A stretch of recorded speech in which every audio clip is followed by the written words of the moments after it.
Now, they knew he wasn't. There's no evidence whatever that the ancients were truly ignorant of this.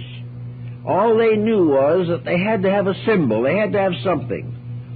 So deity had to be parent, because parent was the most important, valuable, and venerated thing in the material world.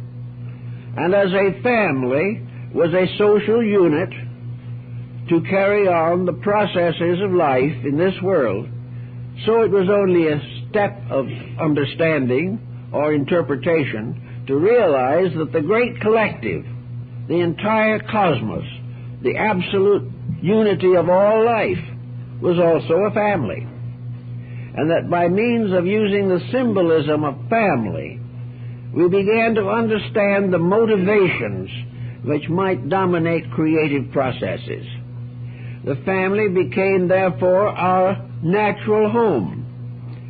Children respect their parents, admire them if they are worthy of admiration, and sometimes even if they are not, because of traditional allegiances. But family, in all of its aspects, becomes a basis of culture, and the Chinese were especially avid in their symbolism, using the family as the symbol of the home, of the community, of the nation, of the race, of the universe. All these were families. All of them were ruled over by matriarchies or patriarchies. Another interesting point in connection with this is that as we go further and further back, the same thing happens that still occurs very frequently in family life, and that is gradually the mother takes the supreme position.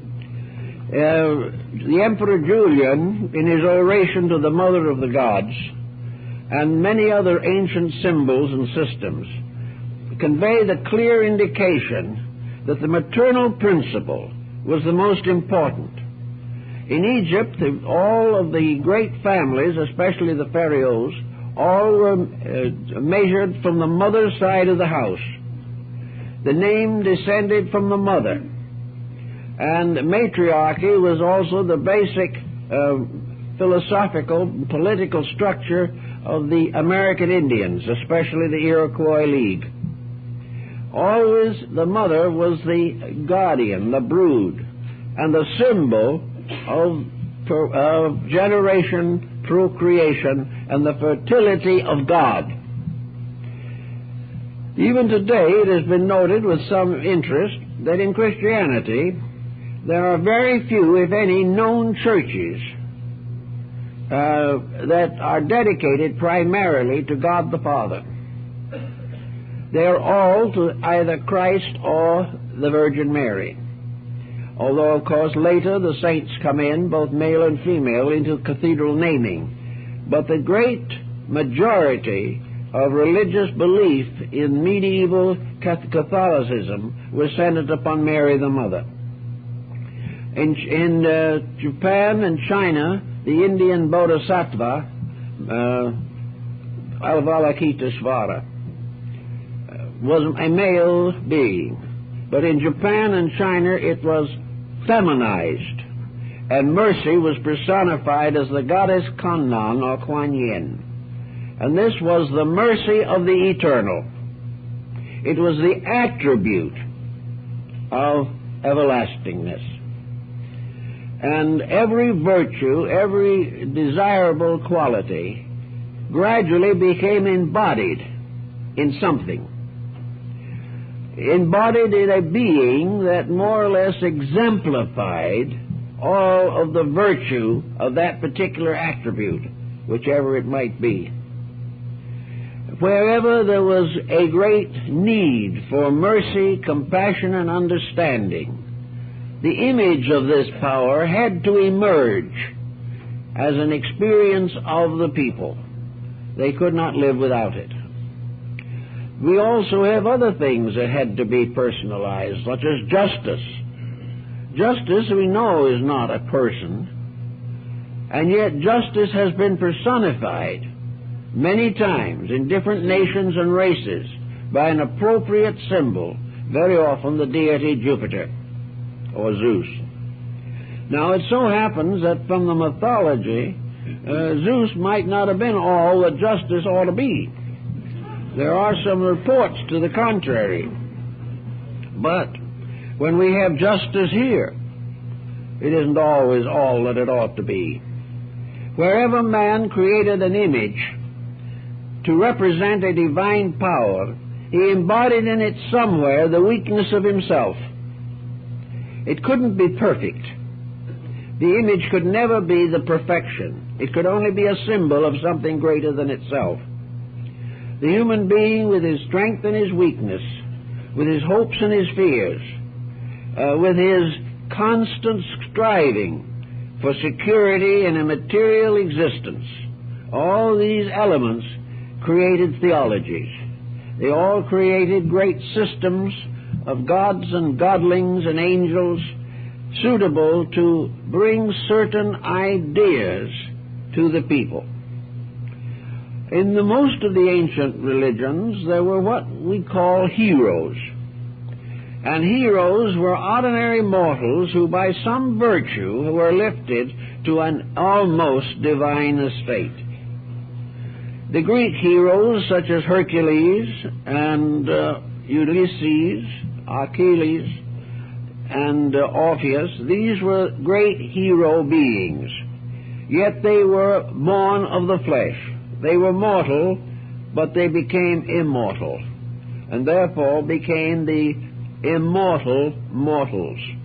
They inhabited a region between heaven and earth, and every faith and religion has had them in some form.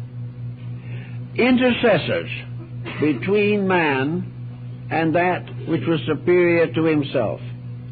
Also teachers, because every human being has to go to school.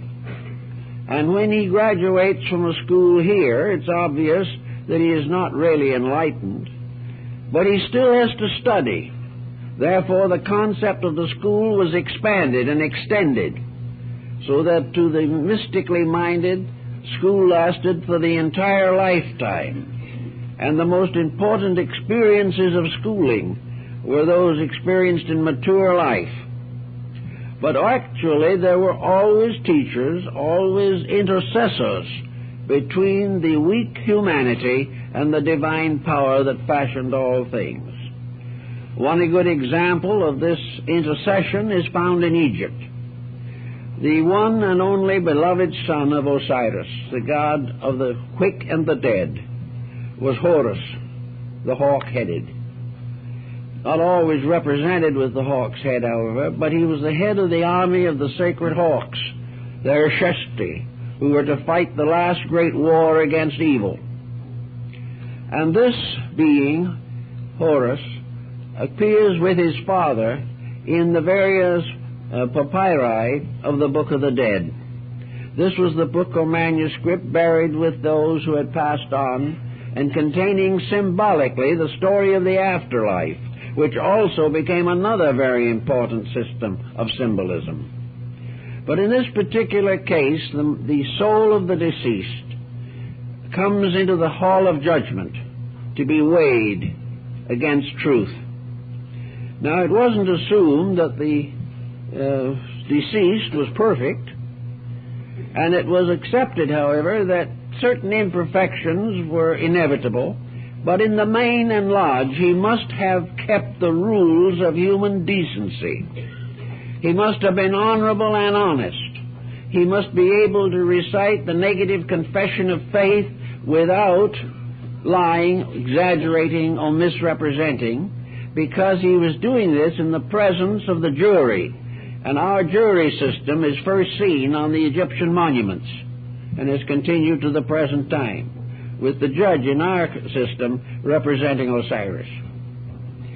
Actually, when the soul was weighed and was found to be wanting a little too much, or not quite good enough for preservation in the land of the blessed, at that moment Horus, this only begotten, came into the presence of his father and pled for the soul.